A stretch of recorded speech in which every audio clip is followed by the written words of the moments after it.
Надмірне користування та варварське ставлення до ресурсів. Окупанти виснажують екологію Криму і стосується це передусім води, звітують аналітики з Кримсько-татарського ресурсного центру.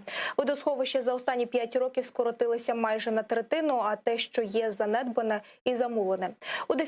У дефіциті винна сама окупаційна влада, яка злочинно колонізує та скупчує на півострові свої війська, кажуть експерти.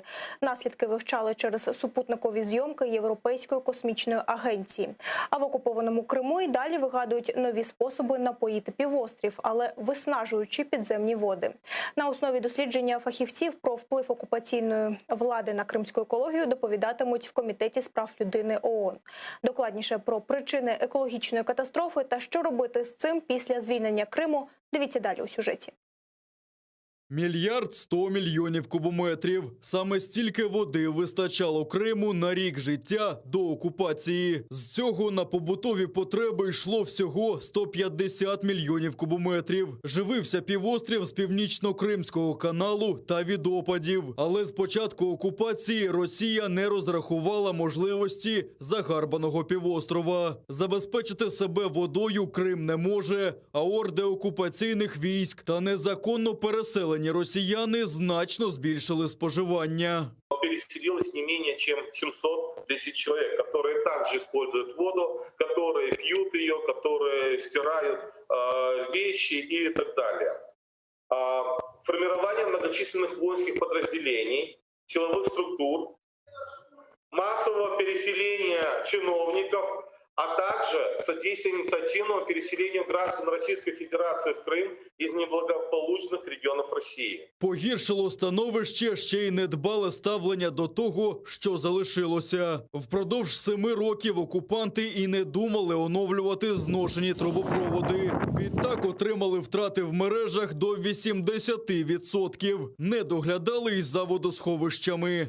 Оккупантами с 2014 года не проводились работы по поддержанию полезного объема крымских водохранилищ поверхностного стока.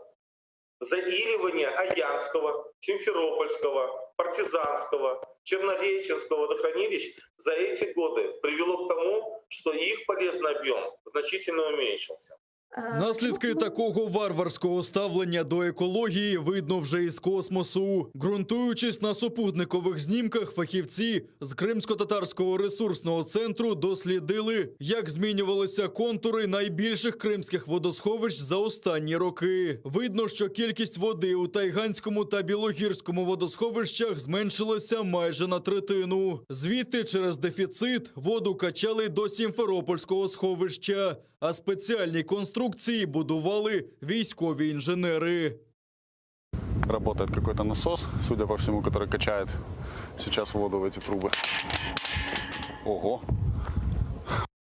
Щоб хоч якось поповнити запаси, окупанти риють все нові й нові артезіанські свердловини. А в Первомайську вирили штучне озеро, куди хочуть скидати до 80 тисяч кубометрів відкачаної води. Авторів проекту вже встигли привітати окупаційні урядовці. Спасибо большое. Поздравляю вас. Спасибо. Поздравляю. Давайте фотографию. Это заслуженная победа у вас. Десятки пробурених свердловин виснажують підземні води, а їх місце з часом заповнить солона морська вода. Минулого місяця це вже відчули жителі північного Криму, де вода закінчилася навіть у криницях. Це непоправна шкода для екології, каже професор Києво-Могилянської академії Євген Хлобистов. А вирішити кризу без дніпровської води окупанти не в змозі. Друга проблема – це транспортування води. Такі ідеї розглядалися, але, на жаль, фактично ні Дон, ні Кубань не мають такої водності для того, щоб перекидувати туди воду через водогони будь-які.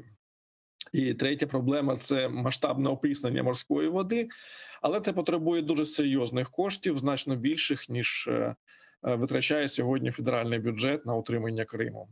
Розробити план відновлення екології півострова треба вже зараз, каже Хлобистов. Це має бути частиною стратегії повернення та реінтеграції Криму. Ми маємо зрозуміти, що Крим все одно буде українським. І після того ми маємо зрозуміти, в якому стані ми його отримаємо, які там проблеми для нас будуть актуальними.